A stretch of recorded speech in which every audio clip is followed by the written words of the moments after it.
دوستو آج صدقہ فطر کے متعلق آپ کے سامنے گفتگو کرنی ہے، کیونکہ عید نزدیک ہے۔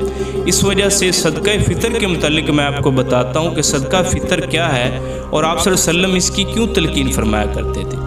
تو مسلمانوں، جب عید کا دن ہوتا تھا، آپ صلی اللہ علیہ وسلم پہلے بھی حکم دے دیا کرتے تھے کہ صدقہ فطر ادا کرو۔ تو جب عید کا دن ہوتا، آپ صلی اللہ علیہ وسلم مسجد میں تشریف لاتے، مسجد نبوی میں تمام صحابہ کرام بھی آ جاتے۔ تو آپ نے ایک تو یہ بھی حکم فرمایا ہوا تھا کہ جو کوئی رستے میں عید کے لیے آ رہا ہو وہ اللہ اکبر اس کی جو ہے نا وہ تسبیح کیا کرے۔ تو آپ صلی اللہ علیہ وسلم بھی تسبیح کیا کرتے تھے، صحابہ کرام بھی تسبیح کیا کرتے تھے۔ جب مسجد میں تشریف لاتے، آپ صلی اللہ علیہ وسلم ممبر پر چڑھ جاتے اور خطبہ ارشاد فرماتے، اس میں بھی صدقہ فطر کی تلقین کیا کرتے تھے۔ تو بزرگوں نے صدقہ فطر کی اس وجہ سے شان بھی لکھی ہے اور صدقہ فطر کی فضیلت بھی لکھی ہے کہ صدقہ فطر کو اس طرح سمجھو کہ اگر رمضان شریف میں آپ سے کوئی غلطیاں ہو جاتی ہیں، روزے کے دوران، رمضان میں روزے کے دوران کوئی غلطی کوتاہی ہو جاتی ہے اور آپ کو معلوم نہیں ہوتا، تو اس وجہ سے صدقہ فطر رکھا گیا کہ وہ صدقہ فطر جب آپ دیں گے تو اس کی وجہ سے آپ کی وہ غلطیاں کوتاہیاں معاف کر دی جائیں گی۔ جس طرح کہ زکوٰۃ دی جاتی ہے مال کو پاک کرنے کے لیے، زکوٰۃ یہ زکاة سے نکلا ہے، اس کا معنی پاک کرنا۔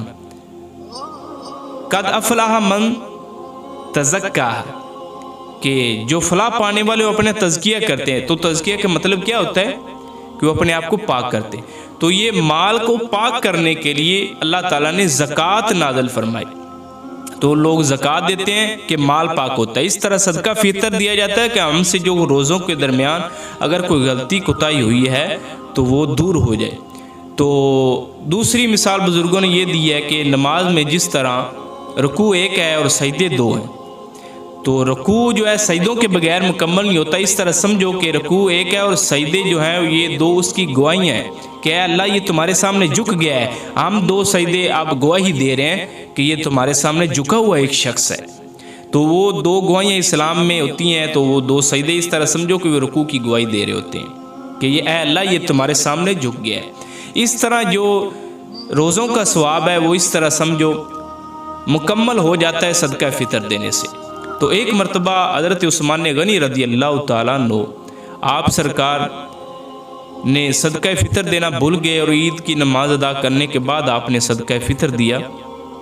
تو آپ صلی اللہ علیہ وسلم کے پاس تشریف لائے، آپ صلی اللہ تعالیٰ علیہ وسلم نے فرمایا عثمان کیا تو صدقہ فطر ادا کرا ہے؟ تو حضرت عثمان بولے میں نے تو ایک اونٹ بھی صدقہ فطر کے طور پر دے دیا ہے اور صدقہ فطر بھی ادا کیا ہے۔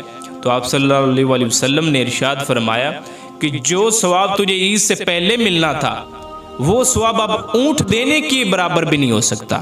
اگرچہ تو نے اونٹ دے دیا لیکن وہ ثواب جو عید سے پہلے ملنا تھا وہ ثواب اب نہیں ملا آپ کو۔ تو یہ ہے صدقہ فطر کی فضیلت۔ مسلمانوں، عید بھی اسی چیز کا نام ہے کہ دکھیوں کے دکھ دور کیے جائیں، دکھیوں کا آسرا بنا جائے، تکلیف والوں کی تکلیف دور کی جائے۔ تو اس چیز کا بہت خیال رکھا جائے عید میں۔